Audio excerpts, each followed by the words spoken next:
విజయవాడ తూర్పు నియోజకవర్గ వైసీపీ అభ్యర్థిగా దేవినేని అవినాష్ నామినేషన్ దాఖలు చేశారు.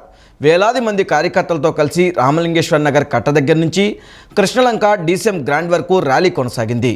నామినేషన్ ద్వారానే నియోజకవర్గంలో తమ సత్తా ఏమిటో చూపించామన్నారు. మహిళల ఆశీర్వాదం, పెద్దల దీవెనలతో విజయయాత్రగా సాగిందన్నారు. తూర్పు ప్రజలకు సేవ చేయడానికి తనకు ఒక్క అవకాశం ఇవ్వాలని, జగన్ సహకారంతో మరింత అభివృద్ధి చేస్తారన్నారు.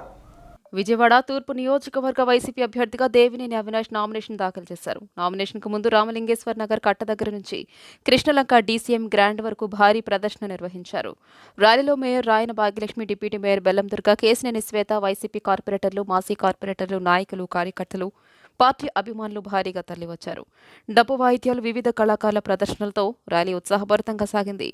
దారి పొడవునా మహిళలు అవినాష్కు హారతులు ఇచ్చారు. ర్యాలీ మధ్యలో ముహూర్తం సమయం చూసుకుని సబ్ కలెక్టర్ కార్యాలయానికి వెళ్లి నామినేషన్ పత్రాలు సమర్పించారు. నామినేషన్ ప్రక్రియ ముగిసిన అనంతరం ర్యాలీని కొనసాగించారు. ఈ సందర్భంగా అవినాష్ మాట్లాడుతూ, మీ కుటుంబ సభ్యుడిగా తనను దీవించాలని, కుటుంబ సభ్యుల మాదిరి ప్రతి సమస్యలో మీకు అండగా నిలిచానన్నారు. 4 సార్లు మీ గడప తొక్కి సమస్యల పరిష్కారం చేశానన్నారు. కరోనా కష్టకాలంలో కూడా సేవా కార్యక్రమాలు చేశారని, గద్దె రామ్మోహన్ కరోనా సమయంలో ఇంట్లో దాక్కున్నారని విమర్శించారు. 650 కోట్ల అభివృద్ధి, 900 కోట్ల సంక్షేమ పథకాలు నియోజకవర్గంలో జరిగాయని, రిటర్నింగ్ వాల్ నిర్మాణంతో పాటు రోడ్లు, డ్రైన్లు, మెట్లు అభివృద్ధి చేశానన్నారు. కృష్ణలంక ప్రజల చిరకాల కోరిక నెరవేర్చినట్లు తెలియజేశారు. టీడీపీ అభ్యర్థి గద్దె రామ్మోహన్ నామినేషన్ సభ యాత్రలాగా సాగిందని, వైసీపీ నామినేషన్ యాత్ర తూర్పు నియోజకవర్గం మాదిరి అనే విధంగా సాగిందన్నారు. తూర్పు ప్రజలకు సేవ చేయడానికి తనకు ఒక్క అవకాశం ఇవ్వాలని కోరారు. జగన్ సహకారంతో మరింత అభివృద్ధి చేస్తారని తెలియజేశారు. నాయకత్వం ఎందుకంటే ఎటువంటి సందేహం లేదు, మళ్ళీ రాష్ట్ర ముఖ్యమంత్రి జగన్మోహన్ రెడ్డి గారి యొక్క నాయకత్వంలో ఏ విధంగా అయితే అభివృద్ధి సంక్షేమ కార్యక్రమాలు చేశామో ఇలా రాబోయే రోజుల్లో మరిన్ని కార్యక్రమాలు చేసుకుంటూ ముందుకు వెళ్తామని చెప్పని ఈరోజు మా ఒక నామినేషన్ కార్యక్రమాన్ని విజయవంతం చేసిన మా వైఎస్ఆర్ కాంగ్రెస్ పార్టీ నాయకులకి, కార్యకర్తలకి, కార్పొరేటర్లకి, డివిజన్ అధ్యక్షులకి, ఇన్ఛార్జీలకి, మరీ ముఖ్యంగా తూర్పు నియోజక ప్రజానికానికి, అదేవిధంగా స్వర్గీయ దేవినేని రాజశేఖర్ నెహ్రూ గారి సన్నిహితులు కానివ్వండి, స్నేహితులు కానివ్వండి, వాళ్ళందరి ద్వారా మా ఒక ధన్యవాదాలు, నమస్కారాలు, శిరస్సు ఉంచి నమస్కారం తెలియజేస్తూ కృష్ణా జిల్లా గన్నవరం నియోజకవర్గం టీడీపీ, జనసేన, బీజేపీ కూటమి ఎమ్మెల్యే అభ్యర్థి యార్లగడ్డ వెంకట్రావు నామినేషన్ అఠాసంగా సాగింది. విజయవాడ గాయత్రి నగర్ నుంచి గన్నవరం వరకు సాగిన నామినేషన్ ర్యాలీలో పార్టీ శ్రేణులు, మహిళలు, అభిమానులు హారతులు, గజమాలలతో అపూర్వ స్వాగతం పలికారు. భారీ జన సందోహం మధ్య తహసీల్దార్ కార్యాలయానికి వెళ్లిన యార్లగడ్డ వెంకట్రావు నామినేషన్ పత్రాలు దాఖలు చేశారు. కృష్ణా జిల్లా గన్నవరం నియోజకవర్గం టీడీపీ, జనసేన, బీజేపీ కూటమి ఎమ్మెల్యే అభ్యర్థి యార్లగడ్డ వెంకట్రావు నామినేషన్ ఘనంగా సాగింది. ఉదయం గాయత్రీనగర్ నివాసం వద్ద యార్లగడ్డ వెంకట్రావు దంపతులు ప్రత్యేక పూజలతో పాటు గోపూజ నిర్వహించారు. యార్లగడ్డ వెంకట్రావు దంపతులు తల్లిదండ్రులు పాదాలకు నమస్కరించి వారి వద్ద నుంచి ఆశీర్వాదం తీసుకుని ర్యాలీగా బయలుదేరారు. రామవరపాడు, ప్రసాదంపాడు, నెడుమానూరు, గూడవల్లి, కేసరపల్లి మీదుగా గన్నవరం చేరుకున్నారు. జాతీయ రహదారి పొడవునా మహిళలు హారతులు, పార్టీ శ్రేణుల గజమాలతో అపూర్వ స్వాగతం పలికారు. నెడుమానూరు వద్ద యార్లగడ్డ వెంకట్రావుతో పాటు ఆయన తనయుడు కార్యకర్తలకు అభివాదం చేస్తూ సందడి చేశారు. అక్కడ గన్నవరం గాంధీబొమ్మ సెంటర్ కూడలి చేరుకోగా నియోజకవర్గంలోని 4 మండలాలకు చెందిన కూటమి పార్టీ నాయకులు, కార్యకర్తలు, అభిమానులు యార్లగడ్డ వెంకట్రావుకు భారీ స్వాగతం పలికారు. అక్కడి నుంచి నడుచుకుంటూ వెళ్లి తహసీల్దార్ కార్యాలయంలో యార్లగడ్డ వెంకట్రావు నామినేషన్ పత్రాలు దాఖలు చేశారు. నామినేషన్ కార్యక్రమాన్ని విజయవంతం చేసిన అందరికీ ధన్యవాదాలు తెలియజేశారు. రాబోయే ఎన్నికల్లో గన్నవరం నియోజకవర్గ కూటమి బలపరిచిన తాను అఖండ మెజారిటీతో విజయం సాధిస్తానని యార్లగడ్డ వెంకట్రావు ధీమా వ్యక్తం చేశారు. కాంగ్రెస్ పార్టీ విజయవాడ పార్లమెంట్ అభ్యర్థి ఒల్లూరు భార్గవ్ నేడు కలెక్టర్ కార్యాలయంలో నామినేషన్ దాఖలు చేశారు. లబ్బీపేటలోని ఒల్లూరు పూర్ణచంద్రరావు రోడ్ నుంచి భారీ ర్యాలీ నిర్వహించారు. కాంగ్రెస్, సిపిఐ, సిపిఎం పార్టీ నాయకులు, కార్యకర్తలు, పార్టీ శ్రేణులు ర్యాలీలో పాల్గొన్నారు. రాష్ట్రానికి ఏ వనరులు వస్తే అభివృద్ధి చెందుతుందో, ప్రజలు సుఖశాంతులతో ఉంటారో వాటిని సాధించేందుకు సాయశక్తులా కృషి చేస్తానన్నారు. కాంగ్రెస్ పార్టీ విజయవాడ పార్లమెంట్ అభ్యర్థి వల్లూరు భార్గవ్ కలెక్టర్ కార్యాలయంలో నామినేషన్ పత్రాలను దాఖలు చేశారు. అంతకుముందు లబ్బిపేటలోని వల్లూరు పూర్ణచంద్రరావు రోడ్ నుంచి భారీ ర్యాలీ నిర్వహించారు. మొగల్రాజపురం శిఖామణి సెంటర్ 5 నంబర్ బస్ రూట్ మీదుగా ర్యాలీ సాగింది. కాంగ్రెస్, సిపిఎం, సిపిఐ పార్టీ శ్రేణులు, నాయకులు, కార్యకర్తలు ర్యాలీలో పాల్గొన్నారు. డప్పు వాయిద్యాలు తీన్మార్ నడుమ నామినేషన్గా వెళ్లారు. వల్లూరు భార్గవ్తో పాటు సిపిఎం సెంట్రల్ నియోజకవర్గ అభ్యర్థి సిహెచ్ బాబురావు, సిపిఐ పశ్చిమ అభ్యర్థి కోటేశ్వరరావు, కాంగ్రెస్ పార్టీ నగర అధ్యక్షులు నరహర్శెట్టి నరసింహారావు, కాంగ్రెస్ పార్టీ నాయకులు కొలనుకొండ శివాజీ తదితరులు పాల్గొన్నారు. ప్రజలకు అభివాదం చేస్తూ ర్యాలీలో ముందుకు సాగారు. అనంతరం వల్లూరు భార్గవ్ కలెక్టర్ కార్యాలయం వెళ్లి నామినేషన్ పత్రాలు సమర్పించారు. రాష్ట్రానికి ఏ వనరులు వస్తే అభివృద్ధి చెందుతుందో, ప్రజలు సుఖశాంతులతో ఉంటారో వాటిని సాధించేందుకు సాయశక్తులా కృషి చేస్తానన్నారు. విజయవాడ లోక్సభ పార్లమెంటు నామినేషన్కి ఇవాళ దాఖలు చేయడం జరిగింది.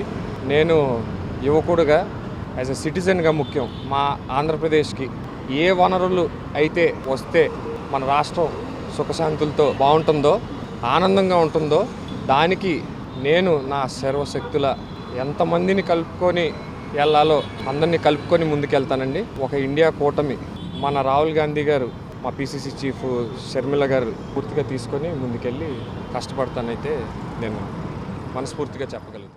వైఎస్ఆర్ కాంగ్రెస్ పార్టీ అధ్యక్షులు ముఖ్యమంత్రి వైఎస్ జగన్మోహన్ రెడ్డి చేపట్టిన మేమంతా సిద్ధం బస్ యాత్ర 22వ రోజు ఎచ్చెర్ల నియోజకవర్గం అక్కివలస నుంచి ప్రారంభమైంది. టీడీపీ, జనసేన, భారతీయ జనతా పార్టీలకు చెందిన పలువురు కీలక నేతలు వైఎస్ఆర్ కాంగ్రెస్ పార్టీలో చేరారు. జగన్ వారికి పార్టీ కండువా కప్పి సాదరంగా ఆహ్వానించారు. వైఎస్ఆర్ కాంగ్రెస్ పార్టీ అధ్యక్షులు ముఖ్యమంత్రి వైఎస్ జగన్మోహన్ రెడ్డి చేపట్టిన మేమంతా సిద్ధం బస్సు యాత్ర 22వ రోజు ఎచ్చెర్ల నియోజకవర్గం అక్కివలస నుంచి ప్రారంభమైంది. అక్కివలస నైట్ స్టే పాయింట్ నుంచి భారీ జనసందోహం మధ్య ప్రారంభమైన వైఎస్ జగన్ బస్సు యాత్ర కొద్దిసేపటి క్రితమే చిలకపాలెం మీదుగా ఎచ్చెర్లకు చేరుకుంది. ఎచ్చెర్లలో సీఎం వైఎస్ జగన్కు ప్రజలు బ్రహ్మరథం పట్టారు. 22వ రోజు బస్సు యాత్ర ఎచ్చెర్ల మీదుగా కుశాలపురం, శ్రీకాకుళం బైపాస్, పలివలస, నరసన్నపేట క్రాస్, గట్లపాడు, వండ్రాడ, ఎత్తురాళ్లపాడు, కోటబొమ్మాళి మీదుగా పరశురాంపురం చేరుకుంటుంది. టీడీపీ, జనసేన, భారతీయ జనతా పార్టీలకు చెందిన పలువురు కీలక నేతలు వైఎస్ఆర్ కాంగ్రెస్ పార్టీలో చేరారు.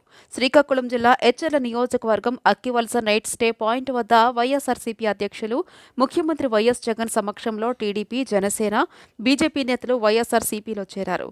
పలాస నియోజకవర్గం నుంచి మాజీ ఎమ్మెల్యే కొర్ల భారతి, ఆమె కుమార్తె శిరీష వైఎస్ఆర్సీపీలో చేరారు. ఈ మేరకు సీఎం వైఎస్ జగన్ వారికి వైఎస్ఆర్సీపీ కండువా కప్పి పార్టీలోకి ఆహ్వానించారు. ముఖ్యమంత్రి జగన్మోహన్ రెడ్డి మెడికల్ సీట్లను కూడా వదలట్లేదు.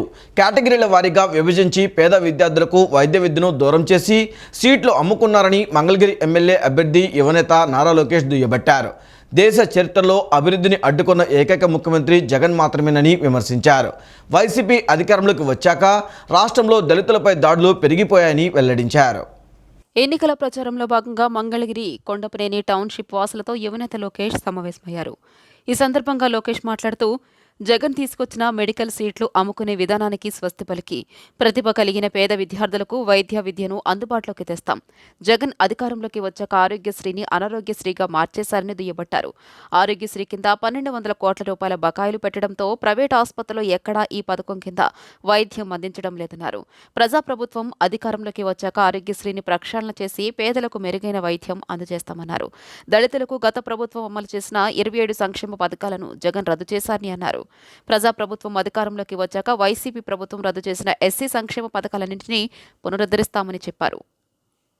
ముఖ్యమంత్రి గారు నివసిస్తున్న తాడేపల్లి పట్టణంలో ఆయన ఇంటి నుంచి కరెక్ట్ గా 100 మీటర్ల దూరంలో గంజాయి దొరుకుతుంది తల్లి.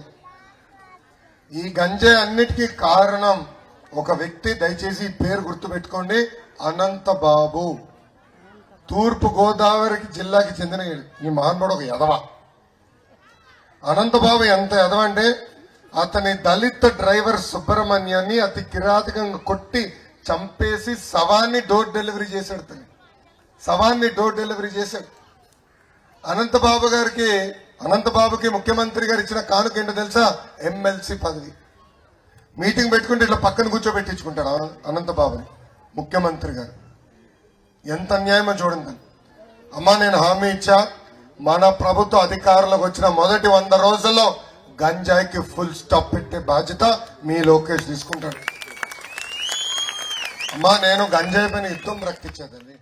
రాష్ట్రంలో మహాత్మా గాంధీ జాతీయ గ్రామీణ ఉపాధి హామీ పథకం కింద పనులు నిర్వహించేందుకు ప్రస్తుతం మంచి అనుకూల సమయమని, కావున అన్ని గ్రామాలలో పెద్ద ఎత్తున ఉపాధి పనులు చేపట్టాలని ప్రభుత్వ ప్రధాన కార్యదర్శి డాక్టర్ కెఎస్ జవహర్ రెడ్డి జిల్లా కలెక్టర్లను ఆదేశించారు.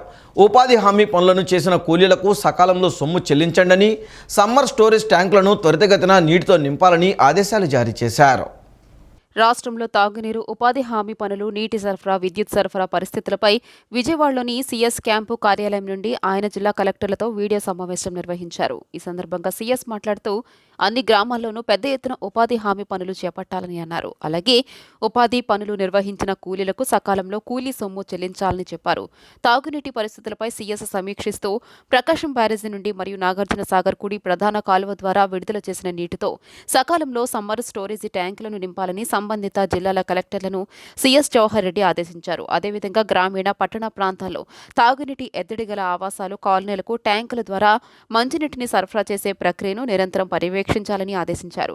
ఇందుకు సంబంధించి క్షేత్రస్థాయి పరిస్థితులను ఎప్పటికప్పుడు పరిశీలించి ఎక్కడ తాగునీటిని ఇబ్బంది లేకుండా సకాలంలో అవసరమైన చర్యలు తీసుకోవాలని కలెక్టర్లకు సీఎస్ స్పష్టం చేశారు. రాష్ట్రంలో 5 ఏళ్లు పోలీస్ వ్యవస్థను అడ్డం పెట్టుకుని ప్రతిపక్ష పార్టీల నేతలు, కార్యకర్తలను ఇబ్బందులు పెట్టారని టీడీపీ నేత బోండా ఉమా విమర్శించారు. తాడేపల్లి ప్యాలెస్ ఒత్తిడితో కొంతమంది పోలీసులు టీడీపీ అభ్యర్థులపై అనేక కేసులు పెట్టారన్నారు. తప్పుడు కేసులు పెట్టారనేందుకు తాను ఉదాహరణని చెప్పుకొచ్చారు. టీడీపీ పోలీసుల సభ్యులు టీడీపీ సెంట్రల్ అభ్యర్థి బోండా ఉమామహేశ్వరరావు మొగల్రాజపురంలోని తన నివాసంలో విలేకరుల సమావేశం నిర్వహించారు.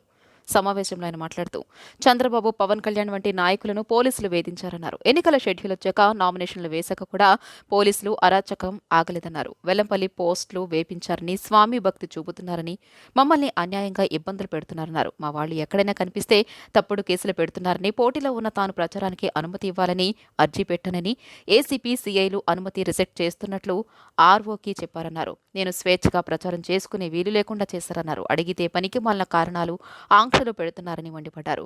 ఏ సమయంలో, ఏ వీధిలో ఎవరి ఇంటి ముందు ఉంటారో సమయం చెప్పాలంట. ఎన్నికల ప్రచారంలో చెప్పిన సమయం ప్రకారం ప్రచారం నడుస్తోందా? నా రాజకీయ జీవితంలో ఇటువంటి నిబంధన ఎప్పుడు చూడలేదయ్యా, వినలేదన్నారు. దేశం మొత్తంలో కూడా పోటీ చేసే అభ్యర్థిగా రాత్రి 9 వరకు ప్రచారం చేసుకోవచ్చు, కానీ నాకు పోలీసు పర్మిషన్ లేదని, నా ప్రచారం ఆపడం దుర్మార్గం కాదా అని ప్రశ్నించారు.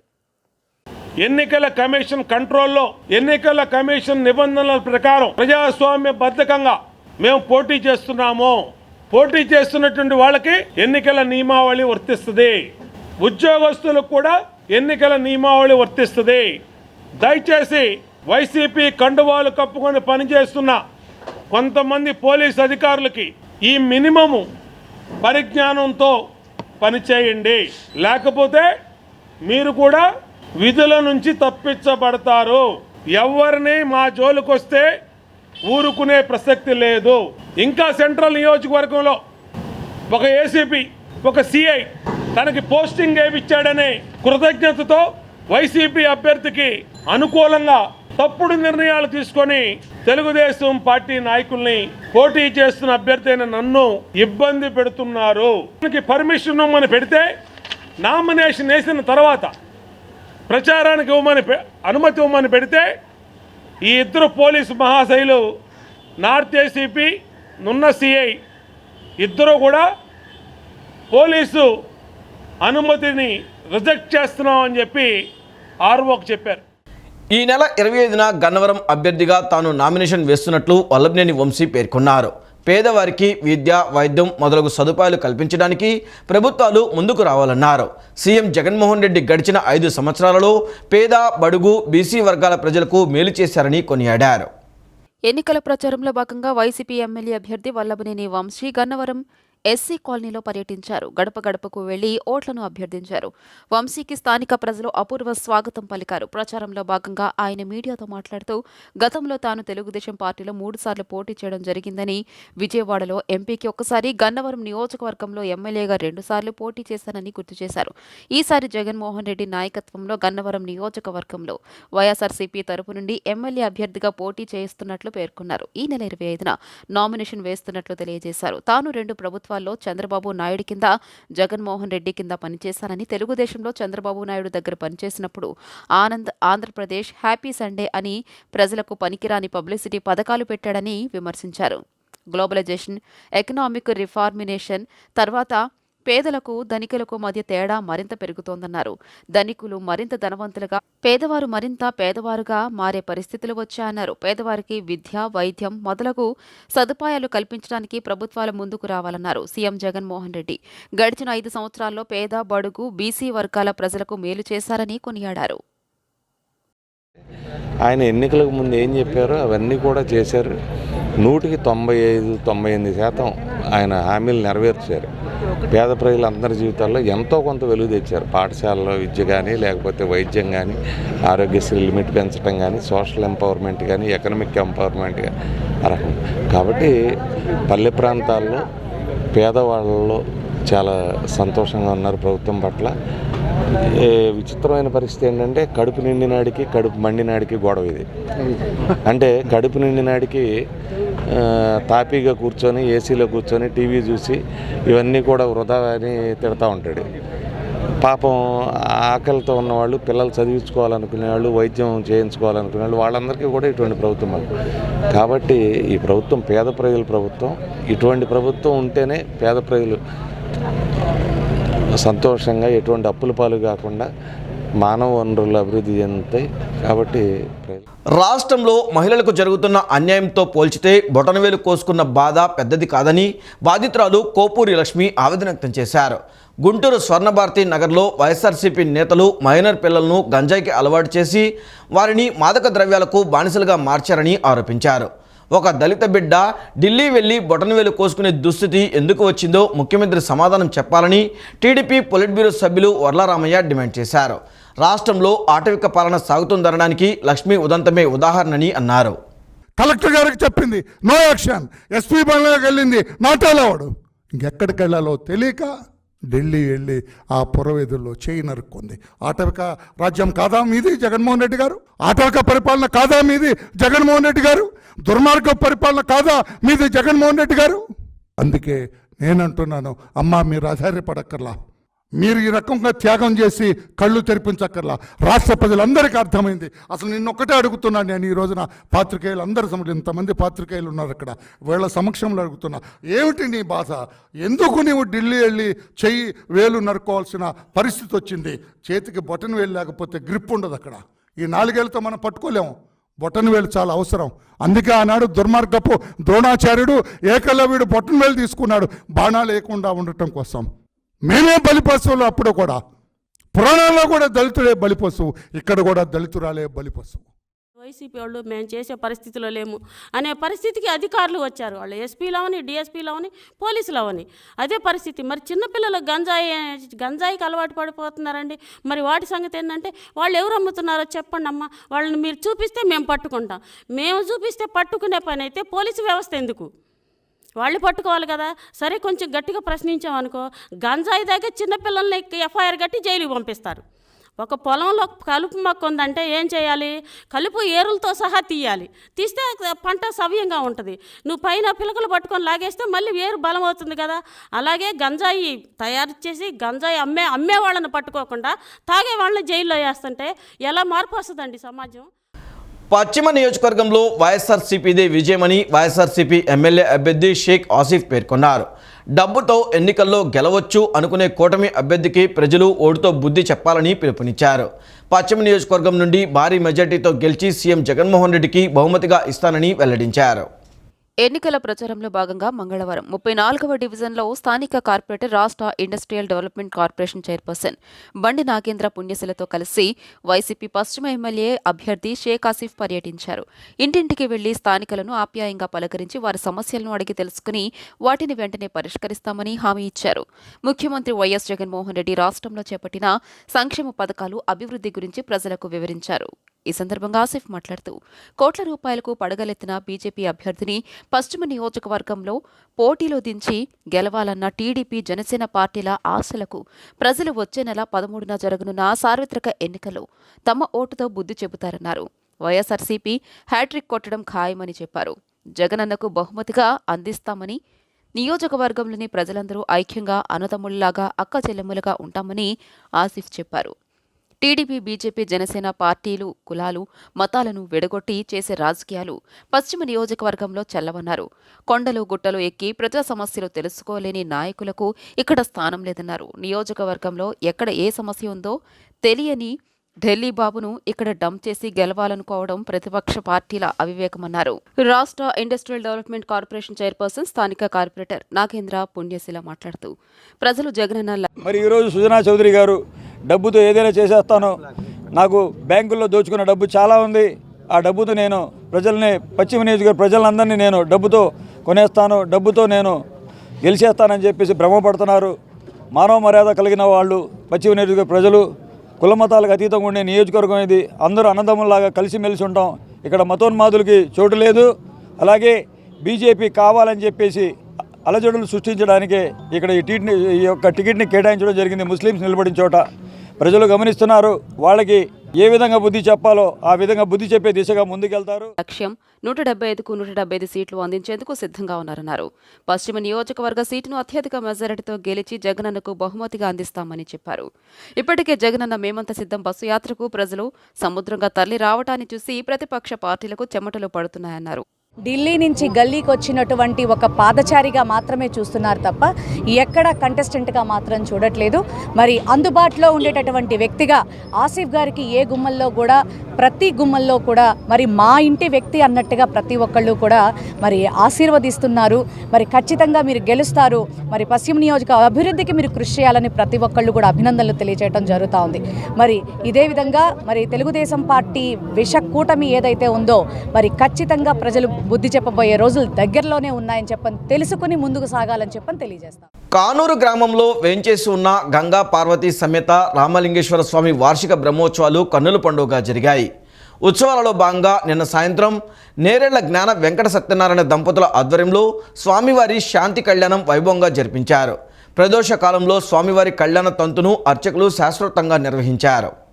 కానూరు గ్రామంలో వేంచేసి ఉన్న గంగా పార్వతీ సమేత రామలింగేశ్వర స్వామి వార్షిక బ్రహ్మోత్సవాలు కన్నుల పండుగగా జరిగాయి. 3 రోజుల పాటు జరిగిన ఉత్సవాలలో ఏకాదశి, రుద్రాభిషేకం, గణపతి హోమం, రుద్రాహోమం, లలిత సహస్ర నామార్చన, పుణ్యాహవచనం తదితర పూజా కార్యక్రమాలు శాస్త్రోక్తంగా నిర్వహించారు. సాయంత్రం నేరెళ్ల జ్ఞాన వెంకట సత్యనారాయణ దంపతుల ఆధ్వర్యంలో శాంతి కళ్యాణం వైభవంగా నిర్వహించారు. ప్రదోష కాలంలో స్వామివారి కళ్యాణ తంతును శాస్త్రోక్తంగా నిర్వహించారు. ఈ సందర్భంగా అర్చకులు మాట్లాడుతూ ప్రతి సంవత్సరం చైత్రమాసంలో స్వామివారి కళ్యాణాన్ని కన్నుల పండుగ నిర్వహించడం ఆనవాయితీగా వస్తుందన్నారు. గణపతి పూజ, స్వస్తి పూజ శైవాత్మికంగా నిర్వహించినట్లు పేర్కొన్నారు. ప్రదోష కాలంలో స్వామివారి కళ్యాణాన్ని నిర్వహించామని వెల్లడించారు. అనంతరం నేరెళ్ల జ్ఞాన వెంకట సత్యనారాయణ మాట్లాడుతూ గంగా పార్వతీ సమేత రామలింగేశ్వర స్వామి వారికి సేవా కార్యక్రమాలు చేయడం వంశపారంపర్యంగా చేస్తున్నామని చెప్పారు. కానూరు గ్రామస్తులు సుభిక్షంగా ఉండాలని 3 రోజుల పాటు ఈ కార్యక్రమాలను నిర్వహిస్తున్నామని పేర్కొన్నారు. ఏకాదశి, రుద్రాభిషేకం, గణపతి హోమం, రుద్రహోమం ఉదయం నిర్వహించి సాయంత్రం గంగా పార్వతీ సమేత రామలింగేశ్వర స్వామి వారి శాంతి కళ్యాణం వైభవంగా నిర్వహించినట్లు తెలియజేశారు. నేడు అన్నదాన కార్యక్రమం ఉంటుందని వెల్లడించారు. వారి శాంతి కళ్యాణ కార్యక్రమం ఇప్పుడు జరుగుతుంది. ఈ కార్యక్రమం అయిపోయిన తర్వాత త్రిశూల స్నానం, పూర్ణాహుతి ఈ కార్యక్రమాలన్నీ అయిపోయిన తర్వాత సుమారు మా గ్రామస్తులందరికీ భోజన వసతి ఏర్పాటు చేసామండి. అందువల్ల సుమారు 6 నుంచి 7 వేల దాకా గ్రామస్తులు అందరం కలిసి భోజన కార్యక్రమం అది ఉంటుంది. అన్నదాన కార్యక్రమం అది కూడా మాకు అందరికీ స్వామివారి ఆశీస్సులు ఉండాలని మాకు చేసే భాగ్యం కల్పించినందుకు స్వామివారికి కృతజ్ఞత తెలుపుకుంటూ మరి ఇలాంటి కార్యక్రమాలు చేయడానికి ఎవరు ముందుకు వచ్చినా కానీ ముందు స్వామివారి అనుగ్రహంతో మాకు వారి పరిపూర్ణ ఇవి ఉన్నాయి కాబట్టి ఈ దేవస్థానానికి అదివరకు కూడా ఏదన్నా చిన్నగా కార్యక్రమాలన్నీ కూడా మేము చేయడం ఆనవాయితీగా వచ్చిందండి. అలాగే ప్రతి సంవత్సరం చైత్ర పౌర్ణమి రోజున కళ్యాణ మహోత్సవం జరుగుతుందండి. నెక్స్ట్ డే గ్రామస్తులందరికీ భోజన ఏర్పాటు అది చేస్తున్నాము. ప్లస్ స్వామివారి కళ్యాణం అయిపోయిన తర్వాత ఊరేగింపు కార్యక్రమం అది కూడా భక్తులు అందరూ కూడా పాల్గొని ఏకాదశి రుద్రాభిషేకము మరియు అమ్మవారికి లలితా సహస్ర కుంకుమార్చన పూజ కూడా చేయడం జరిగింది. ఆ తదుపరి లక్ష్మీ గణపతి హోమం కూడా చేయడం జరిగింది. అదేవిధంగా ఈరోజు సాయంకాలము ప్రదోషకాలంలో స్వామివారికి అమ్మవారికి ఇద్దరికి కూడా విశేషమైనటువంటి కళ్యాణ మహోత్సవ కార్యక్రమం కూడా చేయడం జరుగుతుంది. ఆ తదుపరి స్వామివారి గ్రామోత్సవంగా ఈ యొక్క గ్రామంలోకి గ్రామోత్సవంగా ఊరేగింపు కార్యక్రమం కూడా జరుగుతుంది. రేపు ఉదయం రేపు ఉదయం 8 గంటలకి స్వామివారి యొక్క త్రిశూల స్నానము మహాపూర్ణాహుతి కార్యక్రమం కూడా జరుగుతుంది. ఆ తదుపరి రేపు ఉదయం 11 గంటల నుంచి కూడా అన్నసమారాధన కార్యక్రమం కూడా జరుగుతుంది. అదేవిధంగా రేపు సాయంత్రం 7 గంటల నుండి స్వామివారికి అమ్మవారికి విశేషమైనటువంటి పవళింపు సేవ కార్యక్రమం కూడా జరుగుతుంది. కావున భక్తులందరూ కూడా ఈ యొక్క విశేషమైనటువంటి పూజా కార్యక్రమాల్లో పాల్గొని తీర్థప్రసాదం స్వీకరించి ఆ పార్వతీ పరమేశ్వరులకు కృపా కటాక్షలు పాత్రలు కాగలని కోరుతున్నాము. రాష్ట్రంలో మాదిగలను అన్ని విధాలా మోసం చేసిన వైకాపాను ఓడించాలని ఎంఆర్పీఎస్ రాష్ట్ర ప్రధాన కార్యదర్శి ఎలీషా మాదిగ పిలుపునిచ్చారు. మందకృష్ణ మాదిగ నేతృత్వంలో చంద్రబాబుకు మద్దతిస్తున్నట్లు స్పష్టం చేశారు. ఎస్సీ రిజర్వ్ స్థానాలు 29 ఉండగా 10 సీట్లు మాత్రమే వైకాపా మాదిగలకు ఇచ్చిందని విమర్శించారు. ముఖ్యమంత్రి జగన్ ఎస్సీ వర్గీకరణ విషయం గురించి మాట్లాడకపోవడం అన్యాయమన్నారు. గాంధీనగర్ ప్రెస్ క్లబ్లో ఎంఆర్పీఎస్ రాష్ట్ర ప్రధాన కార్యదర్శి ఎలీషా నిన్న విలేకరులతో మాట్లాడారు. మాదిగ ఓట్లతో గెలుపొందిన వైకాపా గత 5 ఏళ్లుగా పూర్తిగా అణగదొక్కిందని మండిపడ్డారు. జగన్ ప్రభుత్వం చేస్తున్న అన్యాయాన్ని వివరించేందుకు ఈ నెల 30న మందకృష్ణ మాదిగ ఉమ్మడి కృష్ణా జిల్లాల సదస్సును విజయవాడలో నిర్వహించనున్నట్లు తెలియజేశారు. అధికారంలోకి వచ్చిన వెంటనే వర్గీకరణ చేస్తామని చంద్రబాబు ప్రకటించడం హర్షణీయమన్నారు. మాదిగలంతా తేదేపా గెలుపునకు కృషి చేయాలని పిలుపునిచ్చారు. ప్రధాని మోదీ పెద్దన పాత్ర పోషించి సుప్రీం కోర్టులో విచారణ కమిటీని ఏర్పాటు చేసి వర్గీకరణ అంశాన్ని ముందుకు తీసుకెళ్లారని గుర్తు చేశారు. వైకాపా ప్రభుత్వం సుప్రీంకోర్టులో జరిగిన విచారణ సమయంలో కనీసం న్యాయవాదిని కూడా నియమించలేదన్నారు.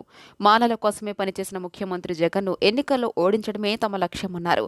ఎన్డీఏ అధికారంలోకి వస్తే అటు దేశం ఇటు రాష్ట్రంలోనూ మాదిగలకు భవిష్యత్తు ఉంటుందని తెలిపారు. 30న విజయవాడలో తలపెట్టిన బహిరంగ సభను జయప్రదం చేయాలని పిలుపునిచ్చారు. ఈనాటి చూసుకుంటే అక్కడ ఉన్నటువంటి కేంద్రంలో బీజేపీ ప్రభుత్వం కానీ ఇక్కడ ఆంధ్రప్రదేశ్లో ఎన్డీఏ కూటమి కానీ మాదిగ జాతి అభివృద్ధి కోసం హామీ ఇచ్చి వాళ్ళని ముందుకు తీసుకెళ్లే విధంగా వాళ్ళు సహకారం అందిస్తున్నారు, వర్గీకరణకు మద్దతు తెలుపుతున్నారు.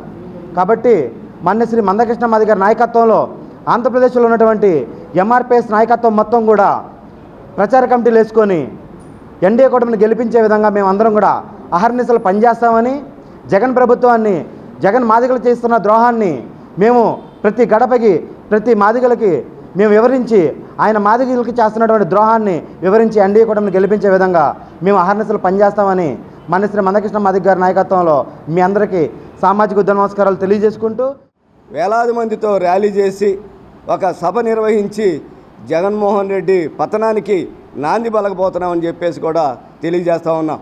ఈ సభకు ముఖ్య అతిథులుగా మరి శ్రీ మందకృష్ణ మాదిగ గారు వస్తున్నారు కాబట్టి ఎన్టీఆర్ జిల్లాలో ఉన్నటువంటి మరి మాదిగలందరూ కూడా వేలాదిగా తరలి వచ్చి ఈ సభను జయప్రదం చేయాలని, జగన్మోహన్ రెడ్డి ఓటమికి అందరం మరి అహర్నిశలు పనిచేయాలని చెప్పి తెలియజేసుకుంటూ సెలవు తీసుకుంటాం. గన్నవరం నుంచి టీడీపీ అభ్యర్థిగా పోటీ చేస్తున్న యార్లగడ్డ వెంకట్రావును 25,000కు పైగా ఆధిక్యంతో గెలిపిస్తామని జనసేన సమన్వయకర్త చలమలశెట్టి రమేష్ పేర్కొన్నారు. కావాలనే కొందరు వ్యక్తులు టీడీపీ జనసేన మధ్య గొడవలు సృష్టించడానికి ప్రయత్నిస్తున్నారని, వారి ఆటలు సాగనివ్వబోమన్నారు. నిన్న సాయంత్రం హనుమాన్ జంక్షన్లో ఆయన విలేకరుల సమావేశం నిర్వహించారు. యార్లగడ్డ తీరుపై తాను అసంతృప్తితో ఉన్నట్లు జరుగుతున్న ప్రచారంలో వాస్తవం లేదన్నారు. ఉద్దేశపూర్వకంగా కొందరు ఈ దుష్ప్రచారం చేస్తున్నారని మండిపడ్డారు. దీనిని ఎట్టి పరిస్థితుల్లోనూ సహించబోనన్నారు. గన్నవరం నుంచి యార్లగడ్డ, మచిలీపట్నం నుంచి వల్లభనేని బాలశౌరిని గెలిపించి తీరుతామన్నారు. యార్లగడ్డ వెంకట్రావు ఈ గన్నవరం నియోజకవర్గంలో అత్యధిక మెజార్టీతో 25,000 ఓట్ల పైగా గెలవబోతున్నాడు. అటువంటి యార్లగడ్డ వెంకట్రావు గారికి పూర్తి సహాయ సహకారాలు మా నాయకుడు పవన్ కళ్యాణ్ గారి ఆదేశాల మేరకు ఇక్కడే కాదు ఈ రాష్ట్రం మొత్తం కూడా తెలుగుదేశం ఎక్కడ పోటీ చేసినా సరే జన సైనికులందరూ కూడా వీర మహిళలందరూ కూడా కంకణం కట్టుకుని ఆ నాయకుడి యొక్క ఆజ్ఞ ప్రకారం మేము నడుస్తున్నాం. తూచా ఒక్క మాట కూడా పొల్లెత్తి మాట కూడా వాళ్ళకి రానివ్వం. ఇక్కడ నేను మెగా ఫ్యామిలీ చిరంజీవి గారికి నాగబాబు గారికి శిష్యుడిని, నేను చిరంజీవి గారికి నాగబాబు గారికి శిష్యుడిని. వాళ్ళు ఎంత నిజాయితీగా ఉంటారో అంత నిజాయితీగా ఉండాలని రాష్ట్రంలో వైసీపీకి 10 పార్లమెంట్ సీట్లు మాత్రమే వస్తాయని నవరంగ్ పార్టీ అధ్యక్షుడు ఎస్కే జలీల్ అన్నారు. కొన్ని రాష్ట్రాలలో తమ పార్టీకి గాజు గ్లాసు గుర్తు కేటాయించారని, రాష్ట్రంలో జనసేన పార్టీకి కేటాయించిన గాజు గ్లాసు గుర్తును రద్దు చేయాలని డిమాండ్ చేశారు. ఎన్నికల నుంచి తప్పుకోవాలని తనను జనసేన నాయకులు దౌర్జన్యం చేశారని ఆరోపించారు. తమ పార్టీ అభ్యర్థులకు రక్షణ కల్పించాలని ఎన్నికల సంఘానికి విజ్ఞప్తి చేసినట్లు తెలిపారు. మోడీకి దేశంలో కేవలం వచ్చేది 110 స్థానాలే. జగన్మోహన్ రెడ్డి కేవలం 10-15 స్థానాల్లోనే. మరి ఈ సీట్లు ఎవరికి వస్తాయా అంటే ఇది నవరంగ్ కాంగ్రెస్ పార్టీ ఈ దేశంలో చక్రం తిప్పబోతా ఉన్నది అనేది గుర్తుపెట్టుకోండి. ఇప్పటికైనా state election commission, central election commission ప్రతి భారత పౌరుడికి ప్రొటెక్షన్ ఇవ్వాల్సిన బాధ్యత ఉందా లేదా? మహిళలు ఎంపీలుగా ఎమ్మెల్యేలుగా పోటీలు చేస్తూ ఉంటే ముస్లిం మహిళలు విజయవాడ పార్లమెంటు మరి ఎంపీ అభ్యర్థిగా మహిళకి రక్షణ కల్పించాలా లేదా? ఈ వార్తలు ఇంతటితో సమాప్తం. నమస్కారం.